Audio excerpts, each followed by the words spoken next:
shacabka ku dhaqan magaalada baydhabo ee xarunta gobolka Baay ayaa isu diyaarinaya diyargarowga maalinta Ciida. Suuqa magaalada baydhabo waxa uu ka mid yahay suuqyada ugu mashquulka badan xilliyada Ciida. Goobtan aan taaganahay waa bartamaha magaalada. Haddaba aynu eegno sida isu diyaarinayaan diyargarowga maalinta Ciida. ما شاء الله جيك ملا راي إذا فراسنا وايو إيديان يدو ملا راي سدبر مس هذا فربير مس سدبر عملني يندبن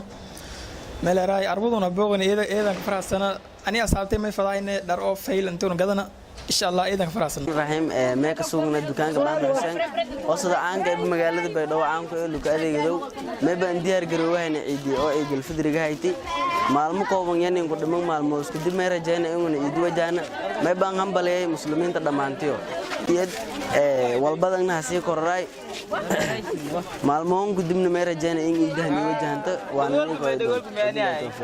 كوين يعني ريك أنا أنت كرجالنا عيد وناسن ميلا را أنت كرفيل جالنا عيد عيدنا فإنكويني إنكاس qaar ka mid ah ganacsatada magaalada baydhabo ayaa ka hadlay waxyaabaha ay kaga duwan tahay ciidii hore. marxiim anoo magaaga ee Zahramaaday war dheer diyaar garowko ciida ka jarna ma sha Allah ciidiyani dhow maalmo ku dhiman yani dharka safayleen gadamahay wal kasta kulli shay ma sha Allah dharka shal dareer ciida dhawayahayna دي هرا هرتا فرق وين عنده هيك استو دركيو على طول عليو إذا هرا ميك قدوم تاع جناعسي إذا إن شاء الله ولا بدنا على تسفلان قال هنا سوق سكوفيلي تسال أرجعتو لول ب يلا ولا قال هاي أنا أدي وناكسنت هاي عيدي كل أدي قدوم تاعي